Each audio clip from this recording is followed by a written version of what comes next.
Le racisme arabe envers les Noirs décrypté. Bon, on va voir ce qu'elle dit, hein, ma sœur. On voit qu'il n'y a pas toujours une bonne entente aussi, parfois, entre les Noirs et les Arabes. Ce que j'entends beaucoup sur les réseaux sociaux, c'est qu'on me dit non, mais de toute façon, moi, je suis pas une vraie Marocaine, de toute manière. Moi, j'ai un père noir, donc voilà, qui a souillé un peu ma lignée, mon sang, donc je ne suis pas une Marocaine. Donc on me nie carrément mon identité sous prétexte que voilà, les Maghrébins seraient peut-être une race aryenne blanche, d'une pureté blanche, je sais pas, par exemple. Moi, je l'entends beaucoup de la part de la diaspora, de membres de la diaspora, et dans les discours sur les réseaux sociaux de certains maghrébins haineux, chez cette population-là, elle est restée aussi figée dans le temps par rapport aux perceptions raciales ou nationales ou de ce que doit être l'identité maghrébine. Et malheureusement, c'est des discours qui ont beaucoup de succès, j'ai l'impression, qui sont particulièrement propagés. On les entend beaucoup utiliser comme argument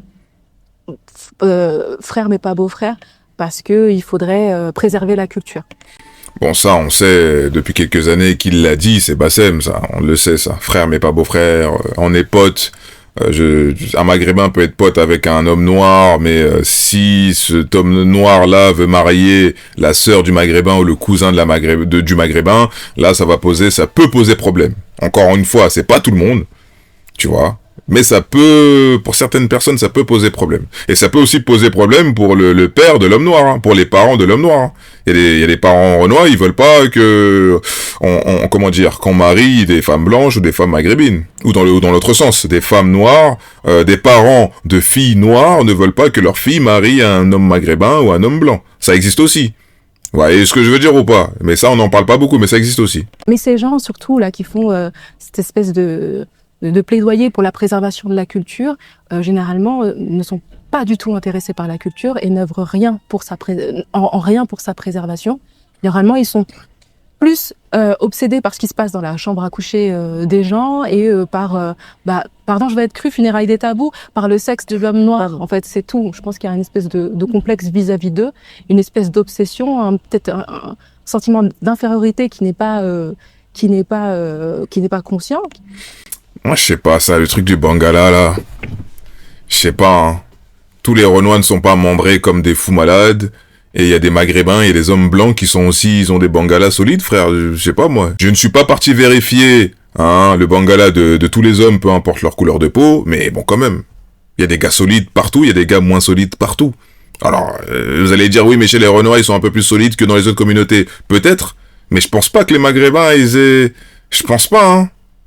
Moi, franchement, je suis pas sûr, hein. N'est pas conscientisé, et puis qu'ils expriment comme ça, qu'ils vomissent comme ça sur les réseaux sociaux, et voilà. Mais la culture, ils s'en foutent. Vous réduisez quand même finalement l'opinion des personnes par leur sentiment d'infériorité sur la question de la virilité et de la sécurité, bien sûr, parce que ils sont obsédés par la question du métissage, mais pas n'importe quel métissage, parce que du métissage en Afrique du Nord, il y en a beaucoup. Hein. Il y a beaucoup de couples mixtes avec des Asiatiques, des Européens, etc. Mais ils ne font pas l'objet de débats incessants. Ceux qui attirent vraiment l'attention de ces groupes-là racistes et suprémacistes blancs, parce que c'est une autre forme de suprémacistes blancs, sont obsédés uniquement par les couples où on a une configuration avec un homme noir et une femme maghrébine. Ce sont ces mélanges-là qui leur posent problème. Finalement, l'homme noir est réduit à une espèce de bête sauvage, hyper sexualisée, etc. Et ils sont obsédés par ça, en fait. Moi, quand il m'arrive de tomber sur ce genre de contenu, c'est tout ce que je retiens. T'es avec un noir, t'es avec un noir, t'es avec un noir. Mon Dieu, ils sont obsédés. Pour moi, on ne parle que ce dont on est obsédé, finalement. Mais j'ai envie de dire de l'autre côté, quand un homme noir est en couple avec une femme blanche, les femmes noires aussi, elles sont obsédées en mode, ah ouais, toi t'aimes les blanches, t'aimes pas les femmes noires, tu respectes pas ta mère, tu respectes pas ta sœur. Il y a de ça aussi. Donc peut-être c'est pas le débat, mais en fait on reproche aux autres communautés ce qu'ils nous font, mais dans notre propre communauté, on fait aussi des choses bizarres. Bizarre, très bizarre. Quand les fouteux, les hommes noirs, sont en couple avec des femmes blanches, les femmes noires, elles disent quoi? Oh, il aime pas sa mère, il est frustré, il est aliéné, etc. Bah non, il est juste en couple avec une femme blanche, ou une femme asiatique, ou une femme maghrébine. Tu vois ce que je veux dire? Donc c'est peut-être un autre problème, mais c'est aussi fucked up, c'est aussi très mauvais. Vous voyez, vous comprenez ce que je veux dire ou pas? Il y a une obsession pour ça, il y a une forme de complexe intériorisé, il me semble. C'est vrai que cette pensée, elle s'est développée dans les sociétés dites arabo-musulmanes, c'est vrai, et ça s'est imposé plus ou moins tardivement, avec aussi l'émergence de penseurs musulmans qui ont progressivement aussi associé la nature de l'homme noir à une nature, intrinsèquement servile, inférieure. C'est venu progressivement dans ces cultures-là, on peut pas le nier. C'est vrai que, en tout cas, pour parler peut-être juste mon segment la négrophobie dans le monde arabe, c'est vrai que c'est des questions qu'on n'aborde pas. Bah c'est bizarre parce que Ranel, la créatrice de contenu Ranel et Lumna, elles ont un père noir et une mère maghrébine, je crois, ou en tout cas l'un des deux parents est noir et l'autre est maghrébine. Bah, j'ai pas l'impression que dans les commentaires où elles se prennent ça dans la gueule. Donc est-ce que quand tu es mixte, d'un côté Afrique subsaharienne et de l'autre côté Afrique du Nord, et que t'as un discours bienveillant, t'es pas méchant ou méchante,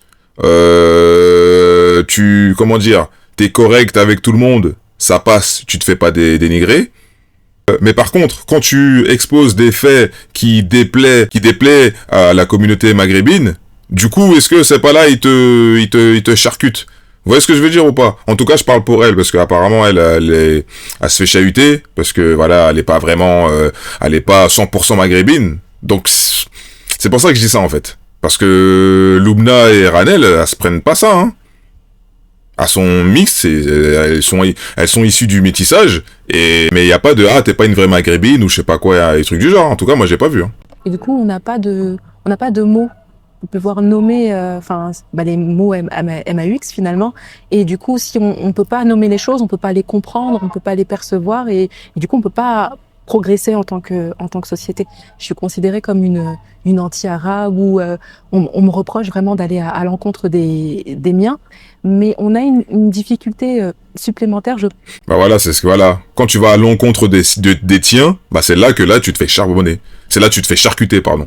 C'est là que tu te fais, il t'envoie la purée.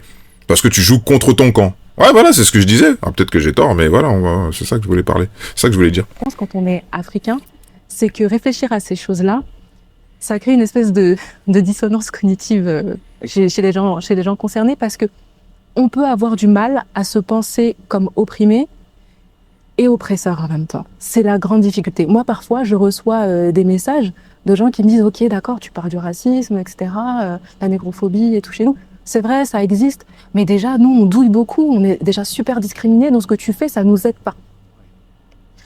Ça veut dire qu'il faut pas parler des mauvais côtés. Ça veut dire ça, en fait. Ça veut dire, parle pas des choses qui sont tabous dans la communauté, et peu importe la communauté. C'est ce que ça veut dire, j'ai l'impression. Donc il y en a qui en ont conscience, mais il y en a qui veulent carrément qu'on taise, parce que c'est déjà difficile, et c'est vrai, ils sont tiraillés des deux côtés, et c'est pas évident. Cependant, moi je pense qu'il est nécessaire de parler de ces choses-là. Et ça pose aussi la question de, nous en tant qu'Africains, est-ce qu'on est prêt aussi à regarder le côté sombre de notre histoire? Parce qu'on n'a pas toujours été que des victimes. Et ça, c'est très difficile, et qu'il faut qu'on balaye devant notre porte. Moi, je regarde beaucoup. Moi, je suis d'accord avec elle, faut balayer devant sa porte.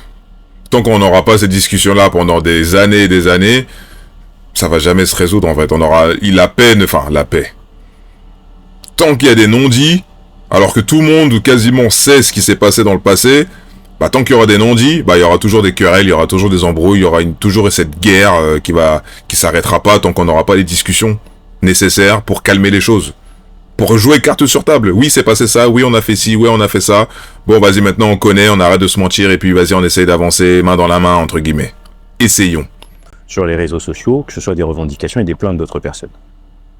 On constate parfois un certain comportement de certaines personnes d'Afrique subsaharienne. Lorsque c'est la Palestine qui est touchée, ils peuvent donner leur corps et leur âme.